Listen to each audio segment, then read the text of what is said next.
Hello साथियों, जय हिंद। स्वागत है आप सभी का एक बार फिर से आपके अपने यूट्यूब चैनल रानी लक्ष्मीबाई क्लासेस में। दोस्तों, उत्तर प्रदेश पुलिस री एग्जाम का अब साथियों बहुत ज़्यादा समय नहीं बचा है।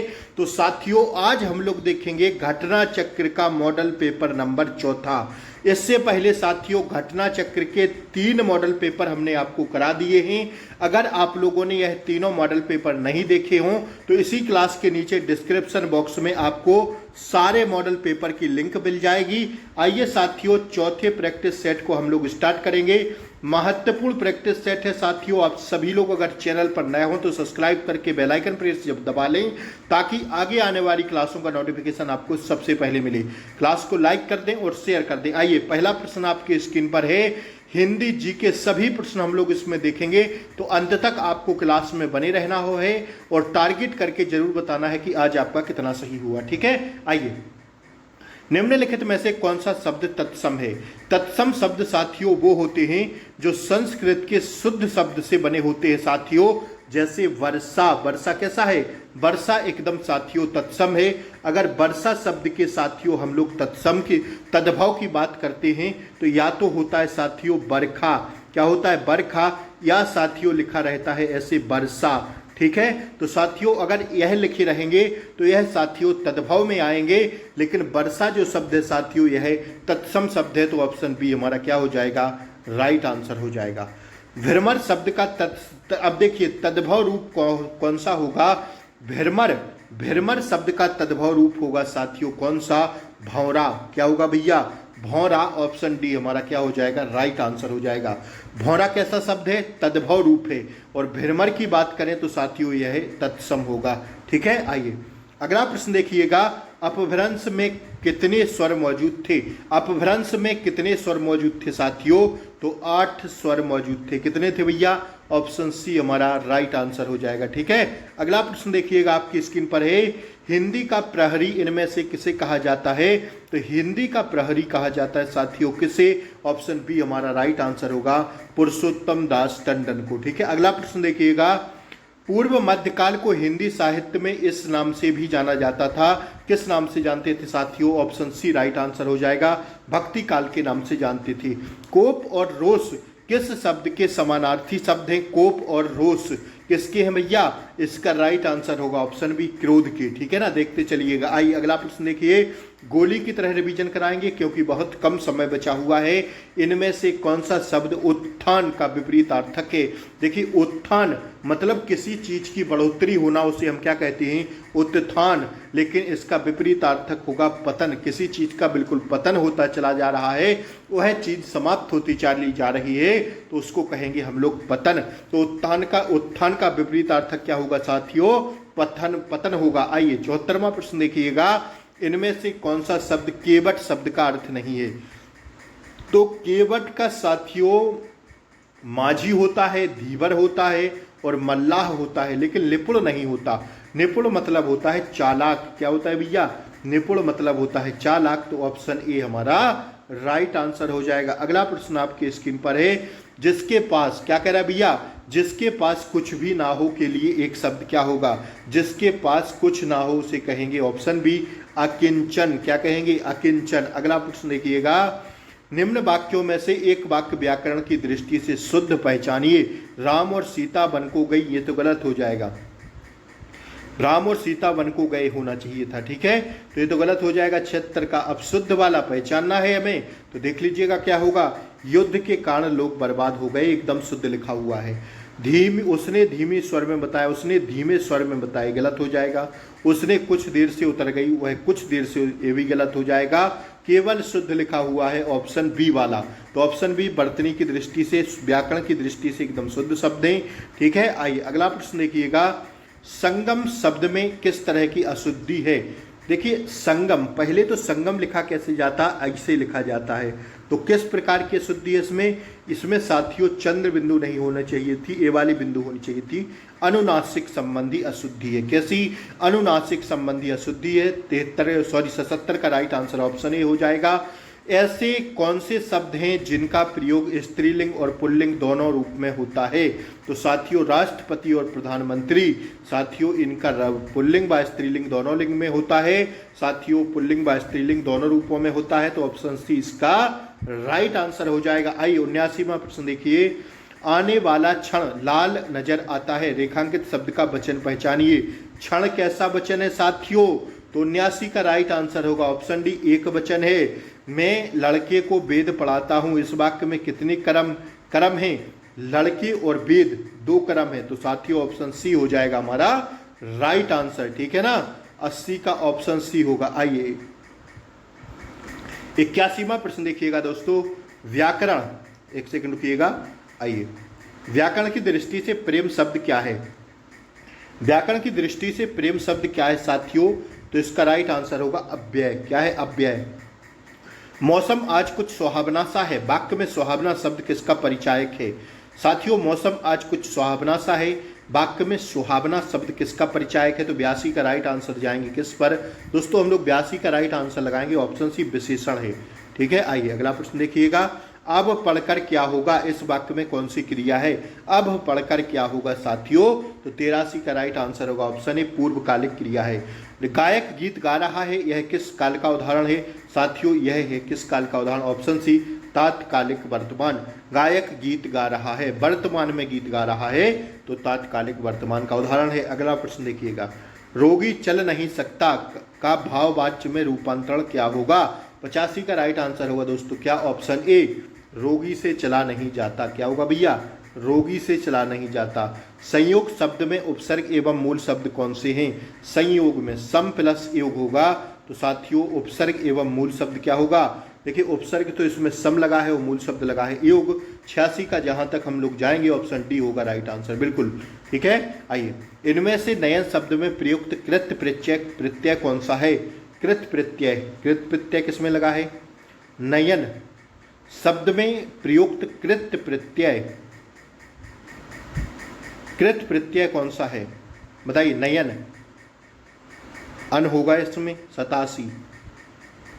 87 का डी होगा, बिल्कुल अन प्रत्यय आएगा नयन में, ना प्लस अयन, ठीक है, नय प्लस अन, ऑप्शन डी होगा। आइए, लड़ाकू शब्द में कौन सा प्रत्यय है? प्रत्यय शब्दांश के बाद में लगते हैं, ठीक है, लड़ धन आकू, आकू होगा, ऑप्शन ए होना चाहिए 88 का, ऑप्शन ए बिल्कुल। यशोदा शब्द में कौन सी संधि है? यशो प्लस दा, विसर्ग संधि हो जाएगी, ठीक है ना, ऑप्शन बी होगा राइट आंसर। देखते चलिएगा, गोली की तरह रिवीजन कराएंगे आपको। आइए 90वां प्रश्न देखिएगा। इस चिन्ह में को क्या कहा जाता है? इस चिन्ह को कहते हैं अर्धविराम। अगर केवल ऐसे होता तो उसे कहेंगे अल्प विराम, ठीक है ना, इसे क्या कहेंगे? अर्धविराम कहेंगे। ऑप्शन बी हमारा क्या होगा? 90 का राइट आंसर हो जाएगा दोस्तों। कोई कमाए कोई खाए, इसके अर्थ को दर्शाती सही लोकोक्ति निम्न में से कौन सी है? 91 का राइट आंसर होगा ऑप्शन सी, अंधी पीसी कुत्ता खाए, अंधी पीसे कुत्ता खाए। अब देखिए गद्यांश आपके सामने आ गया है, मैं पढ़कर बता रहा हूं, आप लोग सुनते चलिएगा, इसके बाद हम और मिलकर आप दोनों लोग आंसर करेंगे, ठीक है। लंदन शहर टेम्स नदी के किनारे बसा हुआ है, जिसका पाट चौड़ा है और पानी गहरा। समुद्र तट के निकट होने और टेम्स नदी में काफ़ी पानी रहने के कारण लंदन एक विशाल बंदरगाह भी है। वहाँ रोज सैकड़ों जहाज आते जाते रहते हैं और दूर से देखने पर टेम्स नदी के ऊपर मस्तूलों का जंगल मालूम होता है। यहाँ से पृथ्वी की सभी दिशाओं का माल आता जाता है। लंदन तथा इंग्लिस्तान की भोजन सामग्री का बहुत सा भाग इसी बंदरगाह पर पहुंचता है। यदि एक सप्ताह के लिए जहाज़ों का आना जाना बंद हो जाए तो इस देश में त्राही त्राही मच जाए। इसलिए ब्रिटिश साम्राज्य ने अपनी नाविक शक्ति इतनी प्रबल कर ली है कि उससे दुनिया में कोई भी राजशक्ति समुद्री युद्ध में टक्कर नहीं ले सकती। अब आइए साथियों, इसके आंसर देखेंगे हम लोग। देखिए 4 से 5 प्रश्न आपसे गद्यांश से पूछे जाएंगे दोस्तों, तो आप अगर गद्यांश को ढंग से पढ़ लेते हैं तो आप आंसर सही कर ले जाएंगे, ठीक है। 8 से 10 नंबर आपके पक्के हो जाएंगे मुट्ठी में, ठीक है। तो गद्यांश को आपको गौर से पढ़ना है। 92वां प्रश्न का आंसर आप लोग करेंगे, बताइए जल्दी से क्या होगा राइट आंसर। उपर्युक्त गद्यांश के अनुसार ब्रिटिश साम्राज्य ने अपनी नाविक शक्ति इतनी प्रबल क्यों बना ली है? क्यों बना ली है दोस्तों? क्योंकि कोई इसके जहाजों का आना जाना ना रोक सके। ऑप्शन सी हमारा क्या हो जाएगा दोस्तों? राइट आंसर हो जाएगा 92 का, ठीक है ना। 92 का ऑप्शन सी होगा हमारा राइट आंसर। 93वां प्रश्न आपकी स्क्रीन पर है। उपर्युक्त गद्यांश में मस्तूलों का जंगल कहने से लेखक का क्या अभिप्राय है? 93 का राइट आंसर होगा ऑप्शन बी, असंख्य मस्तूल। क्या है भैया? असंख्य मस्तूल, ऑप्शन बी। 93 का राइट आंसर ऑप्शन बी है। 94 देखिएगा, उपर्युक्त गद्यांश में त्राही त्राही मच जाने का अर्थ क्या है? उपर्युक्त गद्यांश में त्राही त्राही मच जाने का अर्थ क्या है? त्राही त्राही मच जाना मतलब दोस्तों हाहाकार मच जाना। क्या भैया? हाहाकार मच जाना। अगला प्रश्न देखिएगा, उपर्युक्त गद्यांश में यहाँ से पृथ्वी की सभी दिशाओं को माल आता जाता है का तात्पर्य है क्या? माल आता जाता मतलब आयात निर्यात। ठीक है, आराम से आप लोग समझ गए होंगे इसको। 95 the right answer option A. ठीक है, अगला प्रश्न देखिएगा 96वां, उपर्युक्त गद्यांश के अनुसार ब्रिटिश साम्राज्य की किस शक्ति से समुद्री युद्ध में उससे कोई टक्कर नहीं ले सकता? साथियों 96 का राइट आंसर होगा हमारा ऑप्शन ए, नौसैनिक शक्ति से। ठीक है ना। आइए, कहानी नई कहानी किसकी प्रसिद्ध कृति है? साथियों 97 का राइट आंसर होगा ऑप्शन डी, नामवर सिंह की। अज्ञेयकृत आंगन के पार द्वार के लिए कौन सा पुरस्कार प्राप्त हुआ? साथियों कल इसका हम लोग डिस्कशन करे थे। ऑप्शन बी, साहित्य अकादमी पुरस्कार मिला है आंगन के पार द्वार के लिए। ठीक है, अगला प्रश्न देखिए। अगला प्रश्न आपकी स्क्रीन पर है 99वां। क्या कह रहा है भैया? देखिएगा, दिए गए विकल्पों में से सही का चयन कर रिक्त स्थान की पूर्ति करें। जब कंधे पर डैश डैश डैश का भार पड़ेगा तब डैश डैश डैश का भाव मालूम हो जाएगा। साथियों 99 का राइट आंसर होगा, जब कंधे पर गृहस्थी का भार पड़ेगा तब आटे दाल का भाव मालूम हो जाएगा, ऑप्शन डी होगा। जिस कृति के लिए कवि नागार्जुन की साहित्य अकादमी पुरस्कार मिला वह किस भाषा में रचित है? साथियों 100 इज द राइट आंसर क्या होगा? ऑप्शन ए, मैथिली भाषा में रचित है। देखते चलिएगा, महत्वपूर्ण सेशन चल रहा है। क्या सम्राट प्रेमचंद का वास्तविक नाम क्या था? कथा सम्राट प्रेमचंद का वास्तविक नाम क्या था? 101 का राइट आंसर होगा ऑप्शन डी, धनपत राय। ठीक है ना। अगला प्रश्न देखिएगा, इनमें से किसने भारत पत्र का संपादन किया था? 102 का राइट आंसर होगा ऑप्शन सी, नंद दुलारी वाजपेयी ने। देखते चलिएगा, गोली की तरह रिवीजन कराएंगे, समय बहुत कम है। विश्व हिंदी सचिवालय कहाँ पर है? पहले ये वाला देख लेते हैं। गवेषणा पत्रिका कहाँ से प्रकाशित होती है? साथियों 103 का राइट आंसर होगा ऑप्शन ए, केंद्रीय हिंदी संस्थान आगरा से। विश्व हिंदी सचिवालय कहाँ है साथियों? तो साथियों इसका राइट आंसर होगा 104 का ऑप्शन डी, मॉरिशस में। विश्व हिंदी दिवस कब मनाते हैं? जरा जल्दी से कमेंट बॉक्स में लिखिएगा। महर्षि वाल्मीकि आश्रम स्थापित है कहाँ पर? बिठूर में, ऑप्शन बी हो जाएगा। 105 the right answer option B. ठीक है, उत्तर प्रदेश का सबसे बड़ा वन्यजीव विहार कौन सा है? वन्यजीव विहार है साथियों ऑप्शन सी, हस्तिनापुर। देखते चलिएगा जल्दी जल्दी। ठीक है, उत्तर प्रदेश में आंवले का सर्वाधिक उत्पादन करने वाला जिला है प्रतापगढ़। ठीक है, आइए, निम्नलिखित लोक नृत्यों में से कौन उत्तर प्रदेश के बुंदेलखंड क्षेत्र का लोक नृत्य नहीं है? राई है बुंदेलखंड का, बढ़ैया नृत्य, रवाला नृत्य, लेकिन डांडिया नहीं है। डांडिया कहाँ का है दोस्तों? डांडिया है गुजरात का। ठीक है, ध्यान रखिएगा। आइए, उत्तर मध्य क्षेत्र सांस्कृतिक केंद्र स्थित है कहाँ का? उत्तर मध्य क्षेत्र सांस्कृतिक केंद्र स्थित है कहाँ पर? तो 109 इज द राइट आंसर क्या होगा दोस्तों? ऑप्शन बी, प्रयागराज में। ठीक है ना। आइए, ईरान देश की मुद्रा क्या है? 110 का राइट आंसर क्या होगा दोस्तों? ऑप्शन सी है, रियाल। हाल ही में कौन अलीगढ़ मुस्लिम यूनिवर्सिटी AMU की पहली महिला कुलपति नियुक्त हुई हैं? 111 का क्या हो जाएगा? ऑप्शन सी, नईमा खातून। ठीक है, देखते चलिएगा। आइए, कौन सा bank IIVX India international bullion exchange का ट्रेंडिंग कम क्लियरिंग सदस्य TCM बनने वाला पहला बैंक बन गया है? दोस्तों इसका राइट आंसर होगा 112 का ऑप्शन बी, भारतीय स्टेट बैंक। ठीक है ना। आइए देखते चलिएगा, महत्वपूर्ण प्रश्न चल रहे हैं। मई 2024 में रामचरितमानस पंचतंत्र और सहस्त्रावलोकन को यूनेस्को के memory of the world Asia Pacific regional registry में शामिल किया गया है। पुस्तक हृदयावलोकन के लेखक का क्या नाम है? दोस्तों 113 का राइट आंसर होगा, क्या नाम है दोस्तों? पंडित आचार्य आनंद वर्धन। ठीक है। आइए, अप्रैल 2024 में किस देश में पहली बार हिंदी रेडियो का प्रसारण शुरू हुआ? साथियों 114 का राइट आंसर होगा हमारा ऑप्शन ए, कुवैत में। ठीक है, अप्रैल 2024 में जारी पहले विश्व साइबर क्राइम इंडेक्स 2024 में भारत किस स्थान पर है? 115। सारे प्रश्नों को घोल के पी जाना साथियों, 10वें स्थान पर है। सारे प्रश्न आपसे पूछे जाएंगे परीक्षा में, ठीक है।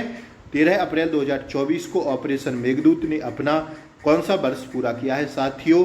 तो 40वां। कौन सा वर्ष पूरा किया है दोस्तों? 40वां, ठीक है ना। आइए, वृक्ष की उम्र जानने की विधि है। क्या विधि है दोस्तों? उसके वार्षिक वलयों को गिनकर, ठीक है, वार्षिक वलयों को गिनकर हम पेड़ की उम्र जान सकते हैं। प्रसिद्ध व्याकरण संबंधी कृति अष्टधाई के किसके द्वारा लिखी गई थी? अष्टधाई लिखी गई थी पाणिनि के द्वारा।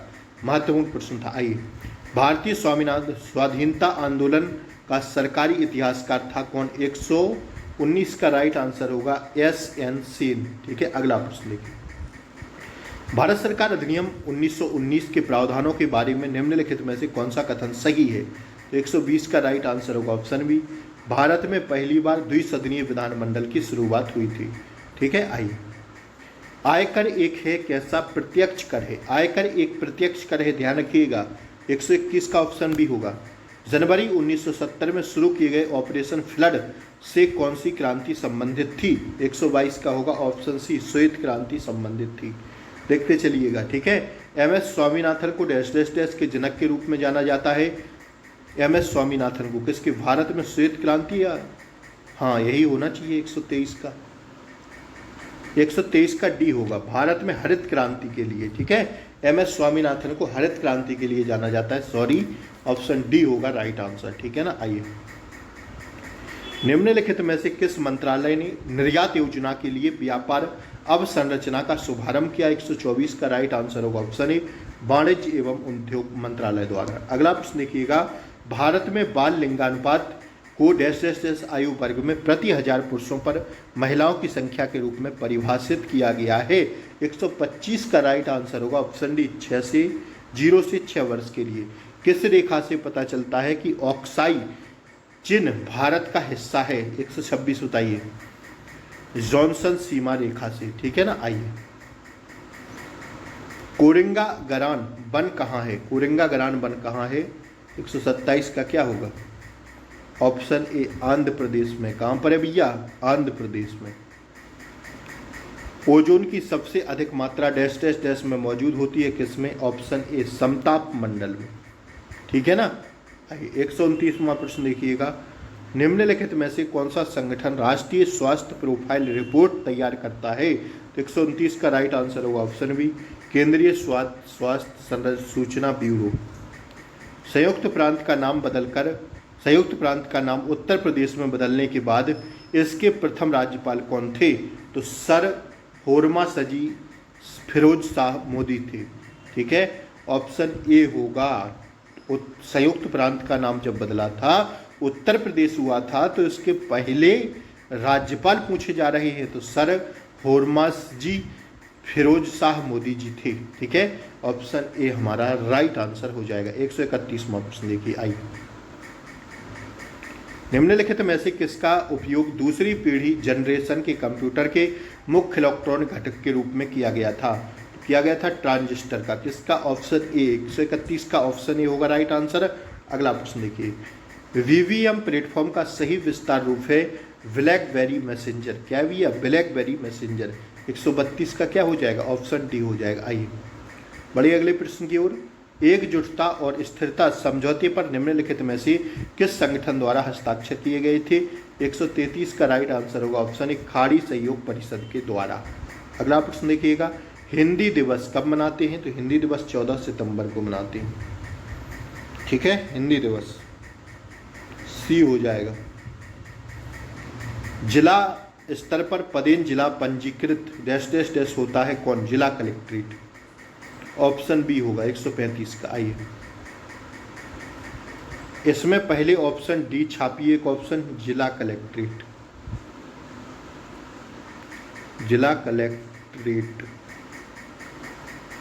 ठीक है। अब देखिए, भूमि अधिग्रहण पुनर्वास और पुनर्स्थापन अधिनियम 2013 में उचित और पारदर्शिता के अधिकारों के प्रावधानों के तहत सार्वजनिक उद्देश्य के लिए किसी विशेष भूमि की आवश्यकता की घोषणा और अनुमोदित पुनर्वास और पुनर्स्थापन योजना का सारांश डैश द्वारा प्रकाशित किया जाता है। ऑप्शन डी है जिला कलेक्ट्रेट द्वारा। ठीक है ना। आइए, इनमें से कौन सा विकल्प सूचना प्रौद्योगिकी अधिनियम 2000 के तहत कंप्यूटर संसाधन की परिभाषा में प्रयुक्त शब्द नहीं है? 137 का जाएंगे ऑप्शन ए पर, कंप्यूटर ऑपरेटर। ठीक है ना। आइए, ईमेल को जारी किए जाने के स्थान पर पता किससे लगता है?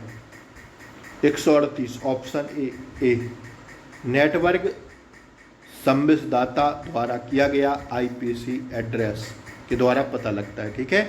आइए, भारत एक गणतंत्र है, इसका अर्थ है भारत में वंशानुगत शासन नहीं है। यहाँ राजा का बेटा राजा नहीं होगा, यहाँ हर 5 साल पर चुनाव होंगे। भारत के संविधान के अनुच्छेद 54 के अनुसार राष्ट्रपति का निर्वाचन ऐसे निर्वाचक गण के सदस्य करेंगे जिसमें क्या होगा, संसद के दोनों सदनों के निर्वाचित सदस्य होंगे और राज्यों की विधानसभाओं के निर्वाचित सदस्य होंगे। ऑप्शन डी हो जाएगा। ए एवं बी दोनों उल्लेखनीय हैं। ठीक है। अगला प्रश्न देखिएगा दोस्तों, भारतीय संविधान की 7वीं अनुसूची के अनुसार परमाणु ऊर्जा विषय पर कानून बनाने का अधिकार किसके पास है? दोस्तों यह अधिकार है ऑप्शन बी, केवल संसद के पास। साथियों 75 प्रश्न मैंने आपको कराए चौथे मॉडल पेपर से। 3 मॉडल पेपर की लिंक इसी क्लास के नीचे डिस्क्रिप्शन बॉक्स में जाके जल्दी से देख लीजिएगा। घटना चक्र आपकी परीक्षा को पार लगाने के लिए बहुत उपयोगी है। साथियों यह प्रश्न आशा करते हैं आप लोगों ने रट लिए होंगे। महत्वपूर्ण प्रश्न चल रहे हैं। क्लास अच्छी लगी हो तो लाइक से सब्सक्राइब करें। जय हिंद। फिर मिलते हैं रीजनिंग की क्लास में, तब तक के लिए जय हिंद, टेक केयर, बाय बाय।